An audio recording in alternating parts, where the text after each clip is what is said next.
بسم اللہ الرحمن الرحیم۔ السلام علیکم معزز دوستو، آپ کے اس اپنے چینل فائنل ٹروتھ میں آپ کو خوش آمدید کہتے ہیں۔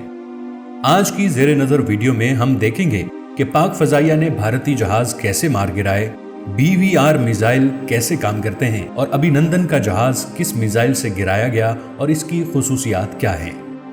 زیر نظر ویڈیو میں ہم یہ بھی دیکھیں گے کہ کیا پاکستان نے بھارتی طیاروں کو مار گرانے کے لیے F-16 طیارے کا استعمال کیا، اور بھارتی پائلٹ ابھینندن کی بھارت جانے کے بعد جو میڈیکل رپورٹ جاری کی گئی ہے اس میں کیا بتایا گیا ہے۔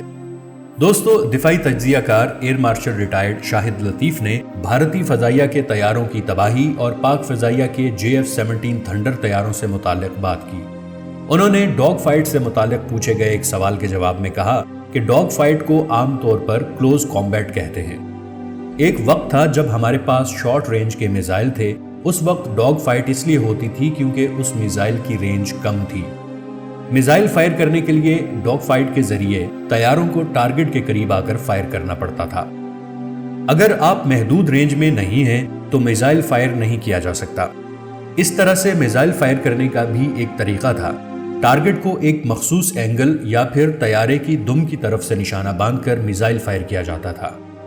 BVR سے متعلق سوال کے جواب میں ایئر مارشل ریٹائرڈ شاہد لطیف نے کہا کہ یہاں قابلیت کی بات آ رہی ہے۔ بھارت اپنے دفاعی بجٹ پر 60 ارب روپے خرچ کرتا ہے، جبکہ پاکستان کے پاس اس کے مقابلے میں 8 ملین کا بجٹ ہوتا ہے۔ لیکن بات ساری قابلیت کی ہے، جو بہترین صلاحیت کا مظاہرہ کرے گا ڈاگ فائٹ میں وہی کامیاب بھی ہوگا۔ انہوں نے کہا کہ MiG-21 طیارہ بھیج کر بھارت نے غلطی کی اور ایسے ہی کافی بلنڈرز ہیں جن کی بنا پر ان کے ویسٹرن ایئر کمانڈ کو عہدے سے ہٹا دیا گیا ہے۔ بھارت کی اگر ساری غلطیوں کے بارے میں نے بتا دیا اور نشاندہی کر دی تو وہ مزید چوکنا ہو جائیں گے، جو میں نہیں چاہتا۔ ان کا کہنا تھا کہ دشمن اپنے MiG-21 طیارے میں پاکستان آیا۔ ادھر سے JF-17 تھنڈر نے اسے ریڈار پر لاک کیا۔ لاک کرنے کا مطلب ہے کہ آپ کے طیارے کا ریڈار آپ کے ہدف پر فکس ہو گیا ہے اور اب صرف ہدف پر ہی فوکس کر رہا ہے۔ جب ٹارگٹ کو لاک کر لیا تو میزائل کو بھی کوارڈینیشن سے پتا چل جاتا ہے کہ میرا ٹارگٹ کیا ہے، اور اسی کا نام BVR ہے۔ جب میزائل کو فائر کیا جاتا ہے تو اس میزائل کی نشاندہی کرنے کے لیے ٹارگٹ کے جہاز میں وارننگ سسٹم ہونا چاہیے، جو کئی جدید جہازوں میں موجود ہیں۔ ایئر مارشل ریٹائرڈ شاہد لطیف نے کہا کہ ہمارے 2 پائلٹس نے بھارتی فضائیہ کے 2 جہاز گرائے ہیں، اور کسی وجہ کی بنا پر ہی دوسرے پائلٹ جو کہ ونگ کمانڈر ہیں، ان کا نام منظر عام پر نہیں آیا۔ پوائنٹ یہ ہے کہ پاک فضائیہ کے 2 جہازوں نے بھارتی فضائیہ کے طیاروں کو مار گرایا۔ یہ سب سیکنڈز کی بات ہوتی ہے۔ انہوں نے مزید کہا کہ بھارتی فضائیہ کا جو ہیلی کاپٹر گرا، اس حوالے سے ہمیں لگتا ہے کہ اسے ان کے اپنے ہی طیاروں کے میزائل نے مار گرایا۔ یہی 2 وجوہات ہیں جس کی وجہ سے بھارتی فضائیہ نے ویسٹرن ایئر کمانڈ کو عہدے سے ہٹا دیا، کیونکہ یہ بہت بڑی غلطیاں ہیں۔ امریکہ نے بھارتی فضائیہ کے طیاروں کو مار گرانے کے لیے پاکستان کی جانب سے F-16 کے مبینہ استعمال پر جواب طلب کیا۔ تفصیلات کے مطابق امریکہ نے پاکستان سے تفصیلات طلب کی ہیں کہ آیا بھارت کے طیارے مار گرانے میں F-16 کا استعمال کیا گیا ہے یا کہ نہیں۔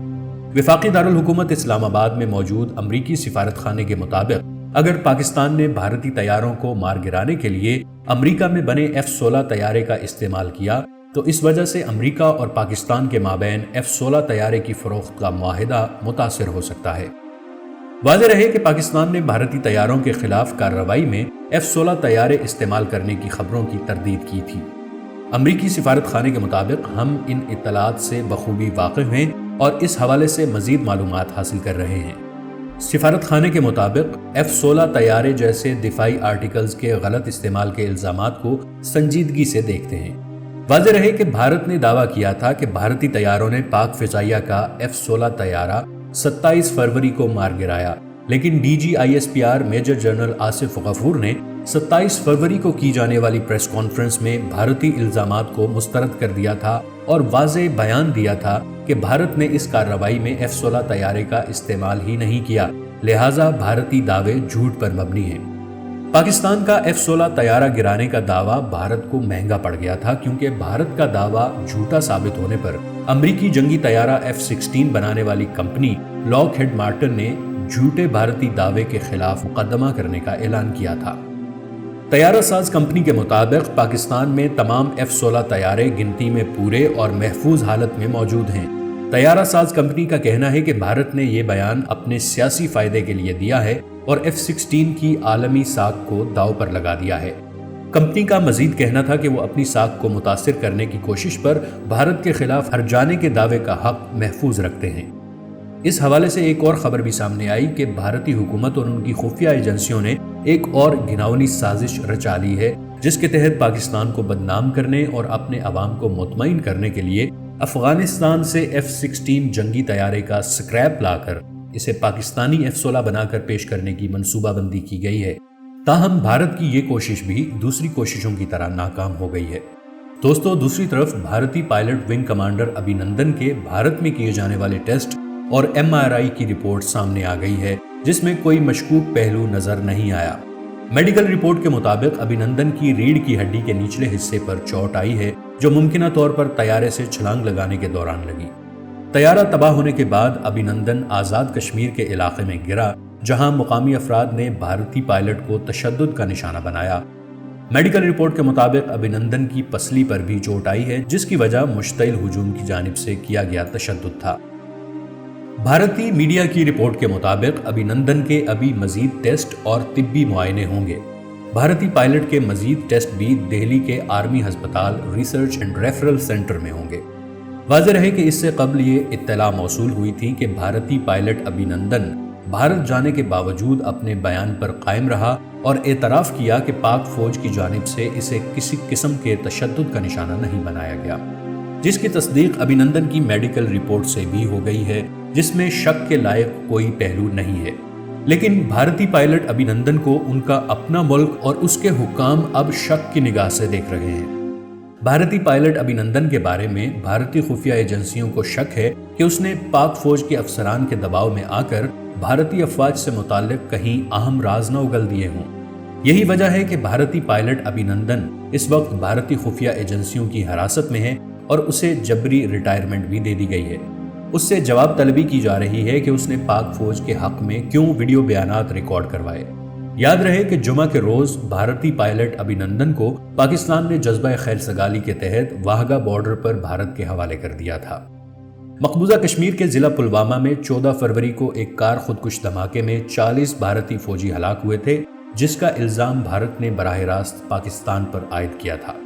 پلوامہ واقعے کے بعد صورتحال کشیدہ ہوئی اور 26 فروری کی رات بھارتی فضائیہ نے لائن آف کنٹرول کی خلاف ورزی کی، جس پر پاک فضائیہ کی بروقت جوابی کارروائی پر بھارتی طیارے بالاکوٹ کے قریب ہتھیار پھینکتے ہوئے بھاگ نکلے تھے، جس کے بعد بدھ کی صبح 27 فروری کو پاک فضائیہ نے بھارت کو سرپرائز دیتے ہوئے بھارت کے 2 طیارے مار گرائے، جبکہ ایک بھارتی پائلٹ کو بھی گرفتار کر لیا گیا تھا۔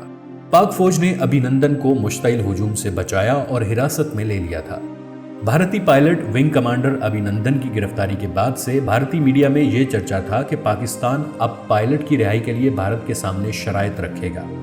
بھارتی حکومت نے موقف دیا کہ ہم کسی قسم کی شرائط ماننے کو تیار نہیں، لیکن جمعرات کو پارلیمنٹ کے مشترکہ اجلاس سے خطاب کرتے ہوئے وزیر اعظم اسلامی جمہوریہ پاکستان عمران خان نے بھارتی پائلٹ کی رہائی کا اعلان کیا اور ساتھ ہی کہا کہ ہم بھارتی پائلٹ کو امن کے فروغ کے لیے جذبہ خیر سگالی کے تحت رہا کر رہے ہیں۔ وزیر اعظم عمران خان کے اس فیصلے کو نہ صرف پاکستان اور بھارت بلکہ عالمی سطح پر بھی خوب سراہا گیا۔ دوستو، یہ تو تھی آج کی ویڈیو۔ ہماری ویڈیوز کو سوشل میڈیا یعنی فیس بک، ٹویٹر اور واٹس ایپ وغیرہ پر شیئر ضرور کیا کریں، اور اس کے ساتھ ساتھ ویڈیو کے نیچے کمنٹس میں اپنی آراء، تجاویز اور موضوع کے بارے میں بھی اپنا نقطہ نظر لکھا کریں۔ مادر وطن سے محبت کے اظہار کے لیے کمنٹس میں پاکستان زندہ باد لکھیے۔ اپنا اور اپنے اپنوں کا بہت سا خیال رکھیے گا۔ ملتے ہیں اگلی ویڈیو کے ساتھ، تب تک کے لیے ہمارا اور آپ کا اللہ نگہبان۔